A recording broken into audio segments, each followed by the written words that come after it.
How many people actually retire with $1 million? Not as many as you'd think. You might think everyone is inching towards seven figures by the time they hit retirement, but the reality is very, very different. Contrary to what the naysayers say, $1 million is still a lot of money, and the people who retire with that much are few and far between. In fact, only a tiny fraction of households actually reach this milestone. Let's unpack who gets there, why so few get there, and why it's still a big deal. Most people get this wrong, but once you see it, it will all make sense. Let's clarify what we mean by retiring with $1 million. We're talking about 401ks, IRAs, and Roth IRAs, money you can tap once you stop working. It doesn't count your house, your car, or other assets that aren't liquid. Why? Because those things can't reliably fund your daily expenses. Retirement accounts are accessible, predictable, and meant specifically for your future spending. Of course, some people might have a business, rental properties, or even a stash of gold tucked away. But most do not, so we're talking strictly about savings and retirement accounts. Keeping the focus on these accounts makes the comparison straightforward and easy to follow. So only about 3.2% of retired households in the US have $1 million or more in retirement accounts. That's about 3 out of every 100 households. And it's important to note that this is not individuals. Married couples combine their accounts into one household total. So if one spouse has $600,000 and the other has $400,000, that household counts as reaching the milestone. If you're single, it's just your accounts. This information comes from the Federal Reserve Survey of Consumer Finances, which is one of the most trusted sources on household wealth in the United States. But if you don't think having $1 million is significant, take a look at what the typical household has. The median retirement savings for all households across all ages is just $87,000. That means half of all households have less than that set aside for retirement. While $87,000 might sound like a reasonable starting point early in a career, it falls well short of what's needed to support decades without a paycheck. At best, it represents a foundation, not a finish line, not a halfway point. What's even more concerning is that the numbers don't improve much as people age. Even households that are nearing retirement in their late 50s and early 60s, people who are physically close to leaving the workforce, only reach a median retirement balance of around $185,000. That means only about $8,000 in annual retirement income if we're using the 4% guideline and rounding up. By that stage, there's very little runway left for compounding to make a meaningful difference. From there, the options narrow quickly, and none are especially attractive. Many people end up working longer than planned, leaning heavily on Social Security, or cutting expenses through downsizing just to make the numbers work.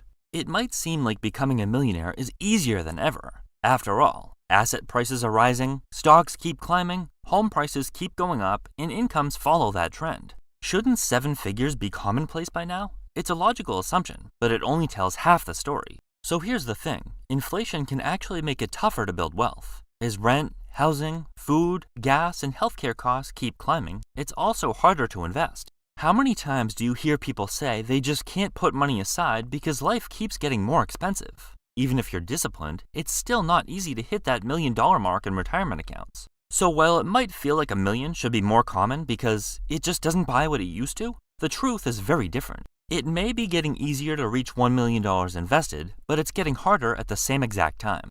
So what kind of income does $1 million actually provide in retirement? Using the 4% withdrawal guideline, a $1 million portfolio can generate about $40,000 per year before taxes, with annual adjustments for inflation. On its own, that might not seem like much, but here's where things get interesting in a good way. Add Social Security, averaging around $24,000 per person annually, and a retired single person could have an income of $64,000 per year, with a couple easily reaching $88,000 per year, quickly turning their retirement income into something substantial. That income is enough to cover the basics, and it gives you a nice foundation. But how comfortable that lifestyle actually feels depends a lot on one big factor. Housing costs have a huge impact at every stage of life, but especially retirement. If your mortgage is paid off, or you live somewhere with low housing expenses, that $60,000 plus stretches surprisingly far. Without heavy rent or a major mortgage burden, and with manageable costs for maintenance, insurance, and property taxes, your retirement income can go a lot further than most people expect. Now consider that the typical household spends almost $80,000 per year. That includes larger households, many of which are raising kids and families. The typical retired household, though, they spend about $60,000 per year. That means for many retirees, $1 million plus Social Security isn't just enough, it provides a comfortable safety net. It's a lifestyle that feels secure without constant worry about running out of money. Small and medium expenses can be managed without derailing retirement. When you're just starting out, growing a $1 million portfolio feels almost fictional. When your net worth is $5,000 or $20,000, the gap between where you are and seven figures looks so wide that it barely feels worth thinking about. Saving $500 or even $1,000 a month doesn't seem like it could ever bridge that distance. At that stage, progress feels painfully slow. Your contributions matter much more than your returns, and the account balance moves in small, unimpressive increments. But people don't realize that compounding doesn't show up early, it hides. A $50,000 portfolio growing at 10% only adds $5,000 in an average year. But a $500,000 portfolio at the same rate of return quietly adds $50,000 without you doing anything new. By the time you're nearing $1 million, market growth often contributes more each year than your entire annual income. The math hasn't changed, the base has. So the milestone can feel sudden in hindsight, but it isn't the result of one lucky year or one perfect investment. It's the accumulation of consistent contributions layered on top of time. The early years build momentum, the middle years feel repetitive and unexciting, and the later years are where compounding finally becomes visible. $1 million isn't insurmountable, it's what happens when patience outlasts doubt and the compounding curve is given enough time to bend in your favor.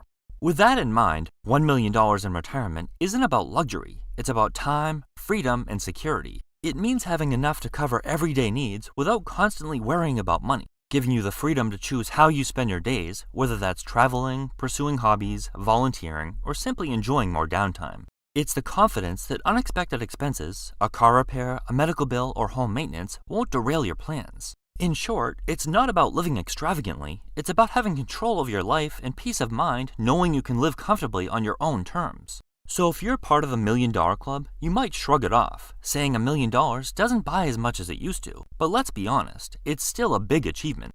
Reaching seven figures usually means you consistently saved $500 or $1,500 a month for years, resisted the temptation to buy expensive cars or designer clothes, and continued investing even when the markets were crashing. It sometimes involved late nights tracking budgets, cutting back on dining out, negotiating raises, and working on side hustles to increase your income. It means watching your portfolio grow slowly while friends spend freely, and staying the course instead of panicking when stocks dip 20 or 30% in a single year. It's not that you wouldn't rather spend 2 months of contributions on a weekend away, but you resisted the temptation knowing it would reward you many times over down the road. Hitting this milestone also requires self-reflection. You have to learn to delay gratification, ignore social pressure to keep up, and define success for yourself instead of measuring it against everyone else. The reality is that $1 million is more than just a number on a screen, it's the sum of hundreds of smart choices, small sacrifices, and disciplined habits that compound over several decades or more. And that's why only 3 out of 100 people actually have that saved by the time they retire.